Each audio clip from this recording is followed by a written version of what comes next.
விழித்துளியின் வணக்கங்கள். இன்னைக்கு டிஆர்பி உதவி பேராசிரியர் இந்த வழக்கு என்னவானது அப்படிங்கிற பலவித கேள்விகள் பலர் இடத்திலும் இருக்குது.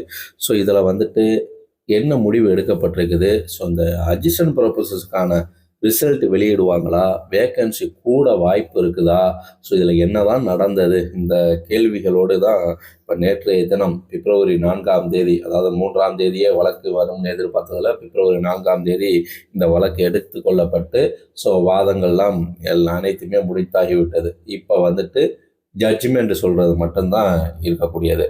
ஸோ எல்லா வாதமுமே முடிஞ்சிருச்சு. சரி, ஓகே, இப்போ வாதங்கள் முடிஞ்சிருச்சு, ஜட்ஜ்மெண்ட் சொல்ல போகிறாங்க அப்படின்னா இதோடைய காப்பி நமக்கு கிடைக்குமா அப்படின்னு பார்த்தீங்கன்னா, ஜட்ஜ்மெண்ட் கொடுத்தா தான் இதோட ஆர்டர் காப்பி நமக்கு கிடைக்கும். ஸோ நம்ம அது வரைக்கும் பொறுத்து தான் இருக்க வேண்டும். ஆனால் நேற்றைய தினம் நடந்த இந்த பிரதிவாதங்கள்ல என்ன தகவல் கிடைச்சிருக்குது, ஸோ அதன் மூலமாக டிஆர்பி அட்ஜிஷன் ப்ரொபோசஸ் ரிசல்ட் என்னவாக இருக்க போகுது, அடுத்து எக்ஸ்பீரியன்ஸ் பணி அனுபவத்துக்கு எப்படியாக எடுத்துக்கொள்ள போறாங்க, இப்படியான பல விடயங்கள் இருக்கு இல்லையா. இதுல மனுதாரர்கள், அரசு தரப்பு ஆகிய இரு தரப்பினரும் அவங்களோட கருத்துக்களை கேட்ட நீதிபதி அவருடைய தீர்ப்பை இப்ப ஒத்தி வச்சிருக்கிறாங்க. இதன்படி பாத்தீங்கன்னா இனிமேல் புதிய வாதங்கள் எதுவுமே நடைபெறாது அப்படிங்கறதுதான் நீதிமன்றம் தனது இறுதி தீர்ப்பை எப்ப வேண்டுமானாலும் வெளியிடலாம் அப்படிங்கிற ஒரு தகவல் இருக்குது. ஸோ இந்த எப்ப வேண்டுமானாலும் அப்படின்னா இப்ப 6 வாரங்களுக்குள்ள இதை முடிக்க வைக்க இருக்கிறாங்க. 6 வாரங்களுக்கு உள்ளேங்கிற போது 6 வாரம் ஆகுமா அப்படிலாம் இல்லை. எப்ப வேண்டுமானாலும் இந்த ஜட்ஜ்மெண்ட் வருவதற்கு வாய்ப்பு இருக்கு. அது நாளையே வந்தாலும் வரலாம், அடுத்த மாதம் வந்தாலும் வரலாம். ஸோ இது இந்த 6 வாரங்களுக்குள்ள எப்ப வேண்டும்னாலும் வரலாம். ரைட்டுங்களா. இந்த வழக்குல மிக முக்கியமான முன்னேற்றமாக காலிப்படையின் எண்ணிக்கை தாங்க. ஸோ இதுல 4000 அதிகரிப்பது குறித்து அரசு தனது உறுதிமொழியை இப்ப தாக்கல் செஞ்சிருக்காங்க. ஸோ அதுதாங்க ஏற்கனவே 2708 வேகன்சிக்கான நோட்டிபிகேஷன் வெளியிடப்பட்டு தேர்வுலாம் நடத்தப்பட்டு இப்போ ரிசல்ட்டுக்காக வெயிட்டிங்ல இருக்கிறாங்க இல்லையா. ஸோ இந்த ரிசல்ட்டுக்காக வெயிட்ல இருக்கக்கூடியவங்களுக்கு இப்ப இந்த 4000 வேகன்சி இதை இந்த காலி பணியிடத்தை இதோடு சேர்ப்பாங்களா அப்படிங்கிற இந்த எதிர்பார்ப்பு தான் இப்ப இருக்குது. இந்த வழக்கு விசாரிக்கும் போது பார்த்தீங்கன்னா காலி இடங்கள் எண்ணிக்கையை சுமார் 4000 உயர்த்துவது குறித்து அரசு உறுதி அளித்துள்ளதா தகவல் சொல்லப்படுதுங்க.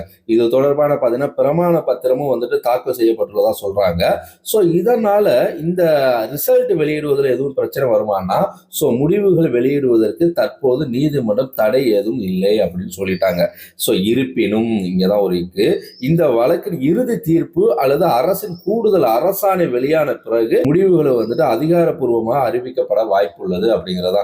இறுதி தீர்ப்பு ஜட்ஜ்மெண்ட் எப்ப வரும் அப்படிங்கிறது, அப்படி இல்லையா கவர்மெண்ட் ஒரு அரசாணை ஒரு ஜிஓ பாஸ் பண்ணி கூட இந்த ரிசல்ட்டை வெளியிடலாம் அப்படிங்கிறதா இதுல சொல்லப்பட்டிருக்கக்கூடிய ஒரு விடயம். ரைட்டுங்களா. ஸோ அப்ப முடிவுகள் அதிகாரப்பூர்வமாக அறிவிக்கப்பட வாய்ப்புள்ளது அப்படிங்கிறதாங்க.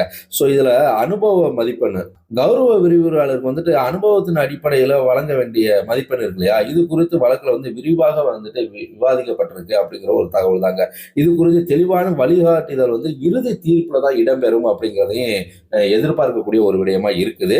இப்ப இது தீர்ப்பு வெளியான உடனே, அதாவது தீர்ப்பு வெளியான உடனே இல்ல அரசாணை கவர்மெண்ட் ஒரு அரசாணை வெளியிட்ட பிறகோ எது வேணா நடக்கலாங்கிற போது, ஆனா தீர்ப்பு வெளியாகணும் அப்படிங்கிற எதிர்பார்ப்பு கூட இருக்கலாம். ஸோ அப்ப தீர்ப்பு வெளியான உடனேயே இந்த ரிசல்ட் வெளியிட்டு அதுக்கு அடுத்த நேர்காணல இன்டர்வியூ பணிகளை தொடங்கும் அப்படிங்கிறதான் எதிர்பார்க்கப்படுது. ஸோ தீர்ப்பு எப்போ வேண்டுமானாலும் வரலாம். ஏன்னா இது தேர்தல் நேரம் வேற. அப்ப தேர்தலுக்கு முன்பாகவே இந்த பணியை நியமனம் செய்யணுங்கிறது அரசு முனைப்புல இருக்காங்க.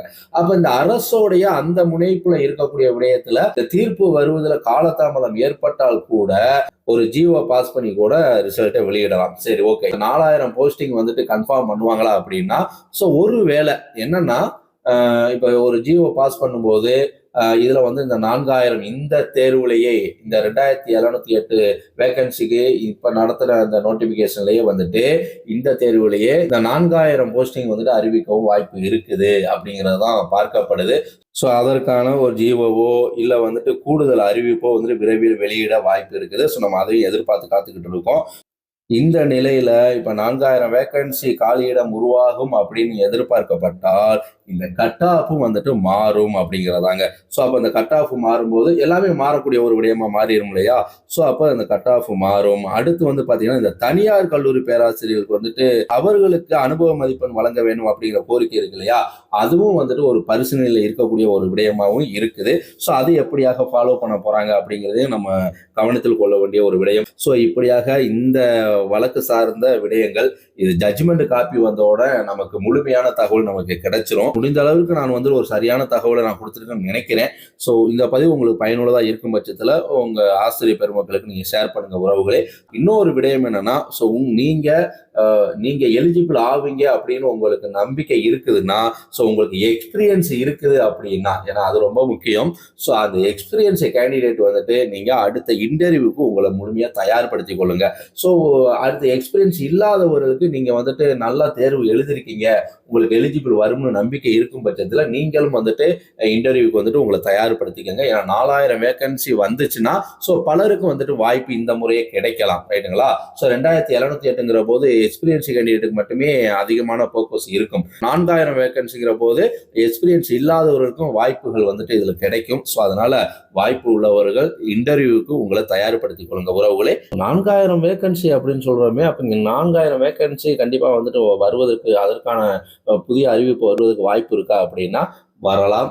இல்ல வராமல் அதற்கு வேறு எதுவும் வந்துட்டு காரண காரியத்தோடு வேற ஒரு விடயம் ஏதாவது சொல்லப்படலாம். ஸோ நம்ம எதை வேணும்னாலும் நம்ம வந்துட்டு இப்படித்தான் இருக்கும்னு சொல்ல முடியாது. ஆனா ஒரு 90-98% வந்துட்டு வருவதற்கு வாய்ப்பு இருக்கு அப்படிங்கிற மாதிரி தான். மீண்டும் ஒரு நல்லதொரு வாய்ப்பில் சந்திப்போம். வணக்கம்.